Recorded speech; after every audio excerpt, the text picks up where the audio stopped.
할렐루야. 6월 16일 수요일입니다. 출애굽기 26장 15절부터 37절까지 말씀을 먼저 읽겠습니다. 너는 조각목으로 성막을 위하여 널판을 만들어 세우되 각 판의 길이는 10규빗, 너비는 1규빗 반으로 하고 각 판에 2촉씩 내어 서로 연결하게 하되 너는 성막 널판을 다 그와 같이 하라.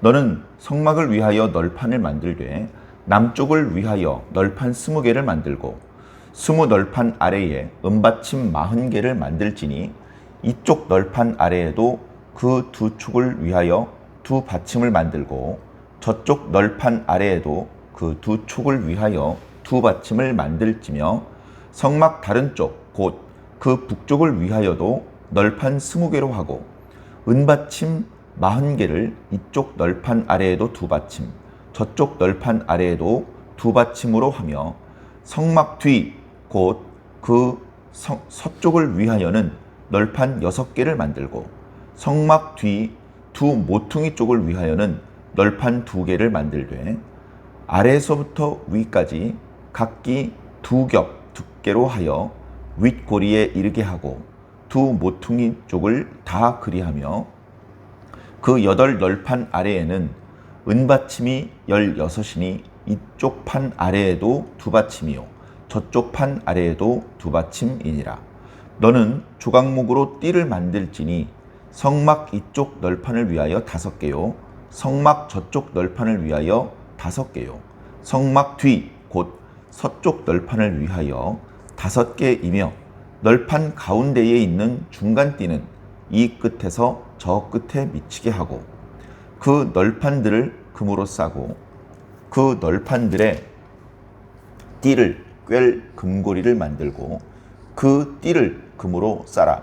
너는 산에서 보인 양식대로 성막을 세울지니라. 너는 청색, 자색, 홍색 실과 가늘게 꼰 배실로 짜서 휘장을 만들고 그 위에 그룹들을 정교하게 수놓아 금 갈고리를 네 기둥 위에 늘어뜨리되 그 네 기둥을 조각목으로 만들고 금으로 싸서 네 은받침 위에 둘지며 그 휘장을 갈고리 아래에 늘어뜨린 후에 증거궤를 그 휘장 안에 들여 놓으라. 그 휘장이 너희를 위하여 성소와 지성소를 구분하리라. 너는 지성소에 있는 증거궤 위에 속죄소를 두고 그 휘장 바깥 북쪽에 상을 놓고 남쪽에 등잔대를 놓아 상과 마주하게 할지며 청색, 자색, 홍색 실과 가늘게 꼰 배실로 수놓아 짜서 성막 문을 위하여 휘장을 만들고 그 휘장 문을 위하여 기둥 5개를 조각목으로 만들어 금으로 싸서 그 갈고리도 금으로 만들지며 또 그 기둥을 위하여 받침 5개를 노수로 부어 만들지니라. 아멘. 어제 말씀에 이어서 성막의 본체를 이루는 부분에 대한 말씀을 주고 계십니다. 어저께는 성막의 덮개, 그러니까 지붕의 역할을 하는 그런 것들을 만드는 방법, 그리고 이렇게 설치하는 방법들, 어떤 재료로 쓸 것인지에 대한 말씀들이 나타났고요. 오늘은 성막의 벽체에 해당되는 널판과 그 널판을 서로 연결하고 또 받치는 받침, 이런 것들에 대한 말씀, 그리고 그 널판을 쭉 이렇게 설치를 하고 나면 이제 디귿자 모양의 모양이 되는데요. 그 제일 안쪽이 지성소고, 그리고 그 바깥쪽으로 나가는 쪽이 성소입니다. 그래서 지성소와 성소를 구별하는 휘장이 필요하고, 그 다음에 성소와 이제 바깥쪽 성소의 그 성막 뜰과의 구별을 해주는 그런 이제 휘장이 필요한 것이죠. 이제 그 휘장을 어떻게 만들고 어떻게 걸고 이제 그런 것들에 대해서 말씀을 주고 계십니다. 아마도 광야였기 때문에 이동을 계속 해야 되는 상황이었기 때문에 성막을 설치할 때에 바닥은 그냥 흙 상태로 그냥 두었던 것 같습니다.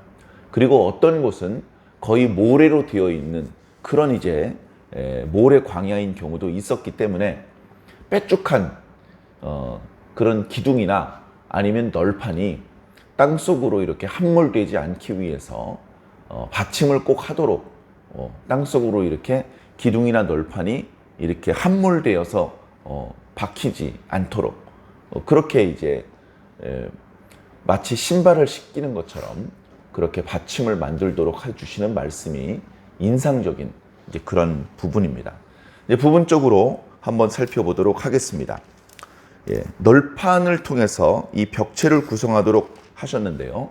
조각목으로 널판을 만드는데 길이 방향으로는 10규빗, 너비 방향으로는 이제 1규빗 반이 되게 하라 이렇게 말씀하셨습니다.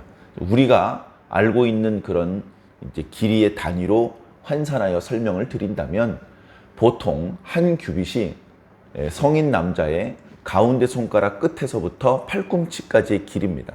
조금 긴 사람은 50cm, 물론 그보다 더 긴 분도 있습니다만 평균적으로 45cm로 이제 우리가 생각을 합니다.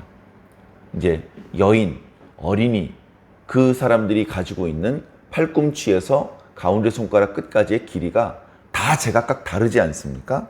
그래서 대충 1규빗 하면 오늘날로는 45cm 정도를 생각을 합니다. 그럼 10규빗짜리 널판을 만들려고 했으니까 길이 방향으로 4.5cm짜리 널판을 만드는 겁니다. 그리고 폭으로는 1규빗 반이니까 대충 70cm가 조금 안 되게 68cm 정도 되는 그런 폭의 널판을 만드는데요. 남쪽에 20개, 북쪽에 20개, 그리고 서쪽에는 8개인데 모퉁이는 보강의 의미로 2겹 두께로 하라고 말씀하셨기 때문에 대충 10개로 보고 전부 다 약 50개 정도의 널판을 만들어야 했습니다. 그리고 그 널판들은 모두 다 각 널판마다 아래쪽에 받침을 2개를 이렇게 하도록 되어 있습니다. 받침에 사용되는 것은 널판이든 기둥이든 은받침을 쓰도록 그렇게 말씀을 하셨습니다. 그래서 받침이 있기 때문에 널판이 아래쪽에 이제 아무리 두께가 있는 거라고 할지라도 오랫동안 힘으로 누른다면 땅속으로 조금씩 박히게 됩니다. 그 집안의 상태에 따라서 어디는 조금 깊이 박히고 어디 덜 박히고 이러면 나중에 모양이 틀어지고 그것을 서로 결속했던 띠장이 부러지거나 문제가 생길 수 있기 때문에 모든 널판은 개별적으로 받침을 하게 되어 있었습니다. 촉을 만들어서 거기에 받침을 끼우고 그 받침 덕분에 각 널판은 개별적으로 서 있을 수 있는 그런 구조로 만들었습니다. 이 널판은요, 금으로 입히게 되어 있습니다. 금으로 어떻게 코팅을 했는지 그것까지는 정확히 모릅니다. 완전히 녹여서 그 위에 발랐는지 아니면 금을 얇은 금박을 이렇게 많이 만들어 두어서 그것을 그 안에다가 이렇게 비늘처럼 입혔는지 어찌되었건 금으로 안쪽을 이렇게 붙이게 되어서 성막 안에 있는 기구들이 금으로 이렇게 도금이 되어 있었던 것과 마찬가지로 그 내부의 모든 벽체는 나무로 만들었기 때문에 나무가 보이는 것이 아니고 그 위에 금을 입혔기 때문에 온통 사방이 금입니다. 아마 땅바닥만 빛을 내지 못하고 모든 벽체와 가구들은 금이었기 때문에 반짝반짝 빛났을 것이며 그 위를 덮는 휘장은 이제 배로 천을 짜서 열폭 앙장을 5개씩 해서 그것을 50고리로 이렇게 연결하는, 그래서 전체가 하나가 되게 하는 그런 말씀을 이제 어저께 드렸는데요.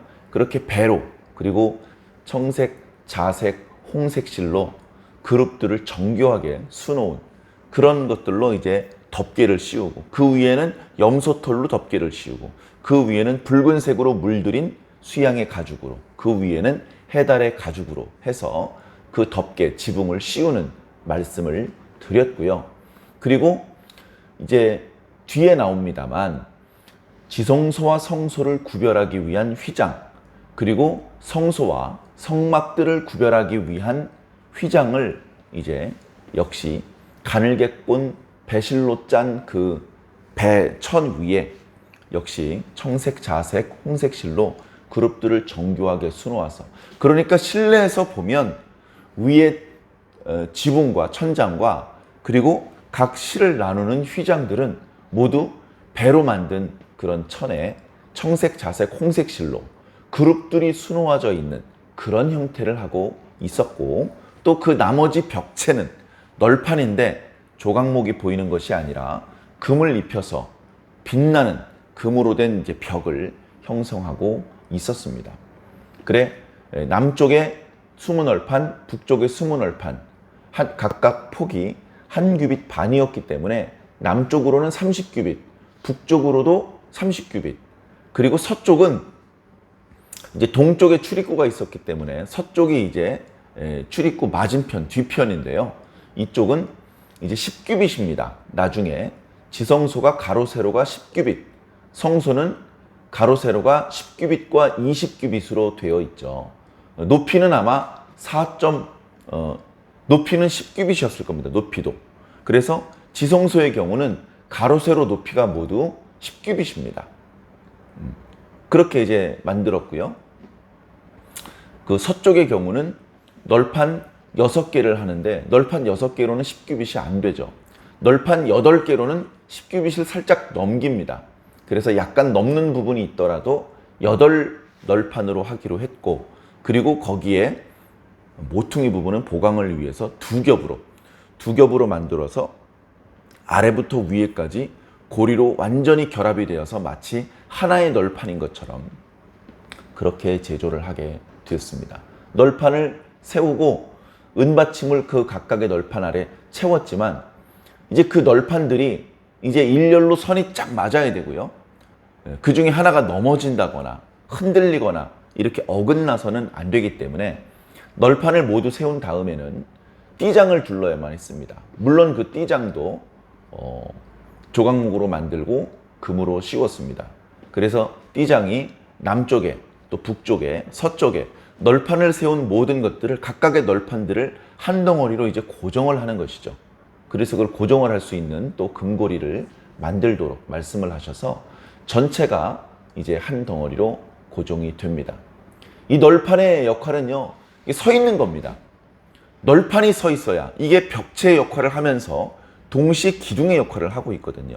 이게 든든히 서 있어야 당연히 그 내부에 기구들이 보존이 되고, 위에서 천막은 바람에 날아가지 않도록 하기 위해서 단단히 잡아당겨서 땅에 결속을 할 수밖에 없습니다. 그래서 위에서는 그 천막이 이렇게 그 널판을 꾹 누르고 있을 수밖에 없어요. 그렇게 누르고 있더라도 천막이, 이 널판이 부서지거나 또는 뒤틀어지거나 땅속에 박히거나 하지 않고 든든하게 자기 자리를 지켜서 서 있어야 했던 것입니다. 자, 그렇게 하고 성막과 지성소와 성소의 사이를 구별하는 그 휘장을 걸도록 되어 있는데, 그러기 위해서 거기에 기둥 4개를 만들고 그 기둥도 은받침을 하도록 말씀하셨습니다. 그래서 금고리를 통해서 특별히 성막과 성소와 지성소를 구별하는 휘장을 걸게 하셨고요. 또 성소와 바깥쪽 성막들을 구별하기 위해서는 이제 기둥 5개를 만들어서 거기에 또 다른 휘장을 늘어뜨리우도록 그렇게 말씀을 해 주셨습니다. 자, 이렇게 함으로 해서 이제 성막의 형태가 만들어지죠. 다 끝난 것은 아닙니다. 이어지는 말씀들을 보니까 이제 바깥쪽에 제단도 만들어야 되고요. 성막의 뜰을 구성을 해야 됩니다. 울타리를 만들어야 되는 것이죠. 그래서 이제 그 나머지 또 제도들이 남겨져 있는데요. 오늘 이렇게 성막의 이제 벽체에 해당되는 널판과 그리고 각 실을 구분 짓는 휘장을 말씀하시면서 중간에 이미 앞장에서 말씀하셨던 증거궤와 그리고 떡상이죠. 그 다음에 금잔대를 어떻게 배치할 것인지 말씀해주고 있습니다. 증거궤는 이제 제일 안쪽에 지성소에 두라 말씀을 하셨고요. 그 다음에 떡상은 증거궤와 그러니까 이제 지성소와 성소를 구별하는 휘장 바깥쪽 북쪽에 두라. 그리고 남쪽에는 금잔대를 두라. 그렇게 말씀을 하셨습니다. 그래서 지나간 시간에 그 떡상과 순금 등잔대에 대한 설명을 드릴 때 순금 등잔대 7 등잔은 하나님의 눈동자다. 하나님의 백성들을 바라보시는 하나님의 얼굴이고 하나님의 눈이다. 하나님께서 당신의 백성들을 그렇게 늘 감찰하신다. 그런 의미를 그 등잔대가 가지고 있다는 말씀을 드렸고, 또 그 떡상은 하나님의 백성 이스라엘이죠. 12지파이기 때문에 12개의 진설병을 항상 진설하도록 되어 있습니다. 그래서 하나님 앞에 늘 모셔 서 있는 하나님의 백성들의 모습, 그렇게 성막에서 하나님과 하나님의 백성들이 만난다. 그래서 그 성막을 회막이라고도 이름을 붙인다라는 말씀을 드렸습니다. 이제 계속해서 성막의 덮개와 오늘 벽체에 해당되는 그런 널판과 휘장에 대한 말씀을 들었는데요. 오늘 말씀을 통해서도요, 우리는 예수 그리스도를 떠올리지 않을 수가 없어요. 오늘 휘장을 만들라는 말씀을 하시면서 이 휘장은 지성소와 성소를 구분하게 될 것이다 라고 말씀하고 있습니다. 성소와 지성소를 구분하라. 33절에 나타나는 말씀인데요. 이걸 왜 구분을 해야 됩니까? 그냥 성소와 지성소를 구별하지 말고 그 사이에 이렇게 휘장을 설치하지 말고 그냥 뻥 뚫려 있으면 더 좋은 것 아닌가? 그러면 우리 하나님이 좋으신 분인데 하나님께서 더 가까이 우리에게 오시는 것이고 우리가 하나님께 더 가까이 나아가는 것이고 하나님의 은혜를 더 뜨겁게 입을 수 있는 것 아닌가?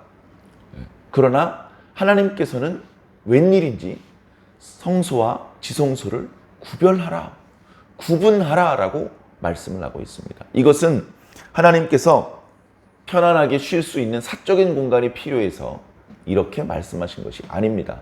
아무것도 없으면서 뭔가 있어 보이는 척 하려고 이렇게 만든 것이 아닙니다.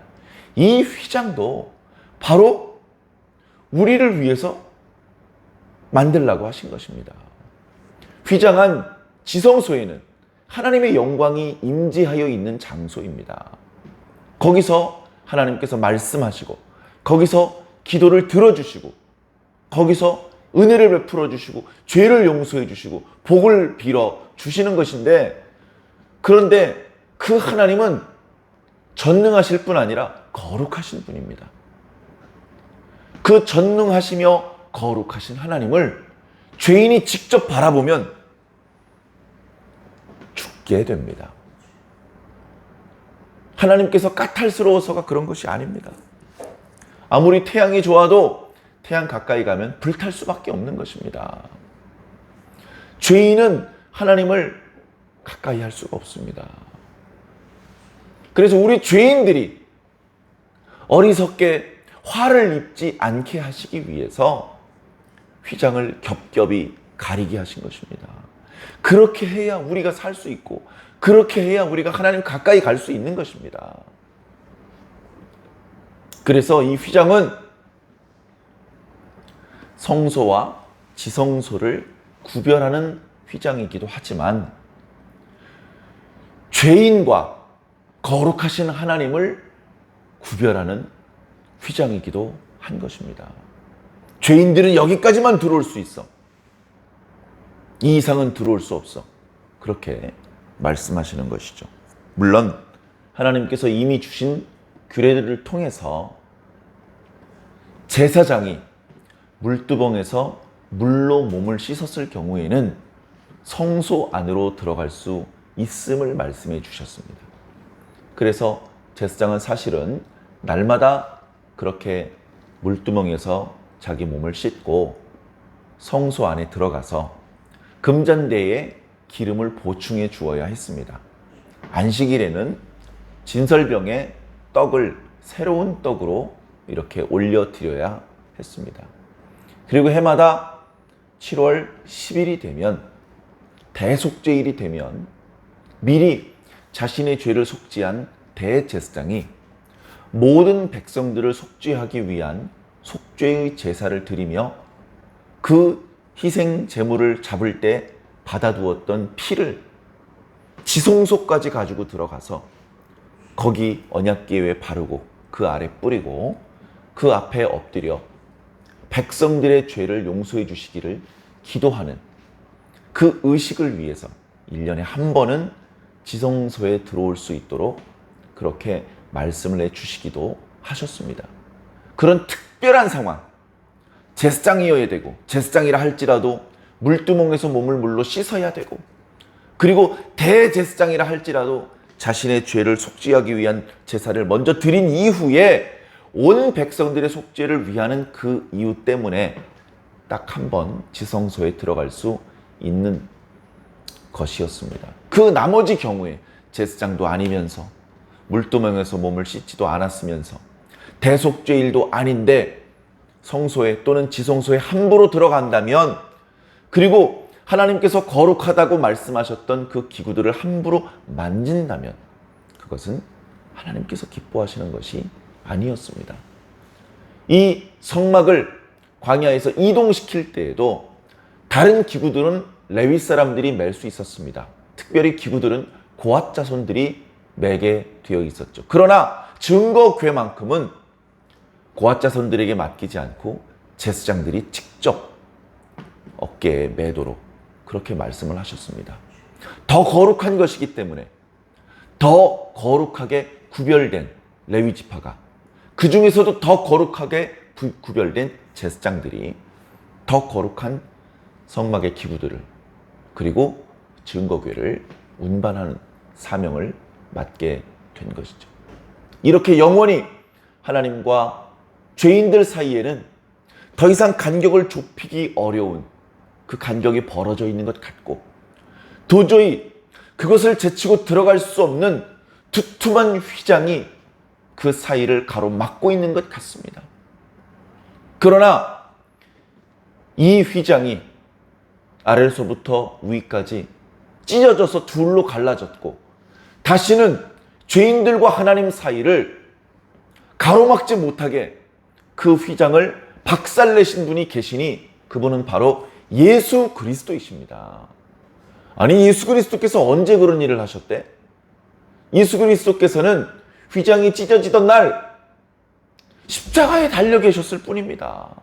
십자가에 달리시면서 말로는 다 할 수 없는 엄청난 고통을 견디고 계셨고 이제 곧 숨이 끊어져서 사망의 고통과 수치를 당하시는 그 찰나였습니다. 그 순간에 누구의 손으로 한 것인지는 알 수 없지만 성전에서 성소와 지성소를 구분하고 있던 휘장이 모퉁이가 일부 찢어진 것이 아니고 한가운데가 아래로부터 위까지 쭉 찢어져 버렸습니다. 사람의 손으로 찢은 것이 아니죠. 우리가 다니엘 말씀을 묵상을 할 때 어떤 떠있는 돌이 머리는 금이요 가슴은 은이요 이제 그렇게 만들어져 있는 신상에 발을 치고 그 돌의 충격 때문에 그 신상은 산산이 부서졌다라는 그런 말씀을 들었는데요. 그 신상을 부서뜨린 돌을 어떤 사람이 또는 바람이 또는 무슨 짐승이 그게 아니고요. 스스로 떠 있는 돌이 날아와서 그 신상을 때린 것입니다. 신상이 박살이 난 것이죠. 우리 눈에는 보이지 않지만 예수 그리스도의 죽으심을 통해서 인간의 죄가 사하여지고 이제 더 이상 죄인과 하나님 사이를 가로막는 두툼한 휘장은 필요 없다. 이제 더 이상 하나님과 하나님 백성들의 사이를 갈라놓을 수 없고 그 거리를 밀쳐서 떨어뜨릴 수 없다. 예수 그리스도 때문에 이제 우리 보통 사람들도 죄인들도 하나님께서 임재해 계신 지성소를 바라볼 수 있고 거기에 임재해 계신 하나님을 직접 부를 수 있다. 오직 제사장을 통해서만 제사를 드릴 수 있었고 오직 사제를 통해서만 기도를 할 수 있는 상황이 아니라 이제 우리 모든 성도들이 모든 백성들이 하나님을 직접 만날 수 있고 하나님께 직접 기도할 수 있게 된 것입니다. 이게 얼마나 큰 은혜인지 영적인 눈을 떠서 보지 못하면 모르죠. 엄청나게 큰 은혜입니다. 놀라우신 주의 사랑입니다. 우리가 하나님께 가까이 갈 수 없으면 당연히 하나님의 집에는 못 들어가는 것이고요. 하나님의 나라에 못 들어가는 겁니다. 우리가 하나님 나라에 들어가기 위해서 교회 다니고 있지 않습니까? 그 하나님은 거룩하신 분이고 우리는 죄인인데 어떻게 그 나라에 들어갑니까? 하나님을 만나는 순간 우린 다 불타 죽는데 예수님 때문에 가능해졌습니다. 예수님 때문에 지성소를 가리고 있던 휘장이 찢어졌을 뿐 아니라 천국의 문이 열린 거예요. 예수 그리스도를 구주로 영접하고 그 보혈을 믿어 깨끗하게 입은 사람들은 다 그 문을 열고 들어갈 수 있게 된 것입니다. 이게 작은 은혜입니까? 이게 불필요한 일입니까? 우리가 몰라도 되는 일입니까? 그렇지 않죠. 우리를 향하여 베풀어 주신 놀라우신 하나님의 사랑을 우리가 처음 성막의 규례를 주셨던 이 말씀들을 묵상하면서 새삼스럽게 우리가 엄청나게 큰 은혜를 입고 있는 것이구나. 엄청나게 큰 사랑을 받고 있는 것이구나. 우리는 여전히 죄인인데 광야에서 저렇게 날마다 우상 숭배하고 원망하고 그랬던 이스라엘 백성들보다 나을 게 하나도 없는데 우리도 똑같이 불평하고 똑같이 어리석은 그런 실수들을 늘 반복을 하는데 그럼에도 불구하고 우리는 지성소에 해당하는 하나님의 임재를 날마다 경험할 수 있고 하나님께 직접 기도할 수 있고 하나님께 직접 예배를 드릴 수 있고 하나님을 직접 만날 수 있는 그런 은혜를 입고 있구나. 오늘날 교회를 아무리 크게 지어도요, 성도들이 들어갈 수 없는 지성소를 별도로 만들지 않습니다. 그런 거 만들 필요가 없어요. 예수님께서 온몸을 던져서 부서뜨린 그 지성소의 휘장을 왜 다시 만듭니까? 왜 하나님의 백성이 하나님께 직접 나아가는 길을 막습니까? 그 누구도 그렇게 할 수 없죠. 우리는 오늘도 바로 그 예수님의 은혜 때문에 하나님께 직접 기도할 수 있는 것입니다. 하나님께 직접 예배드릴 수 있는 것입니다. 예수님께서 열어놓으신 이 길을 부지런히 다니시기를 바랍니다. 예수님께서 열어놓으신 이 문을 통해서 하나님을 바라보시고 하나님의 말씀을 들으시고 하나님께 기도하시고 종국에는 하나님의 나라에서 사시게 되시기를 예수님 이름으로 간절히 축원합니다.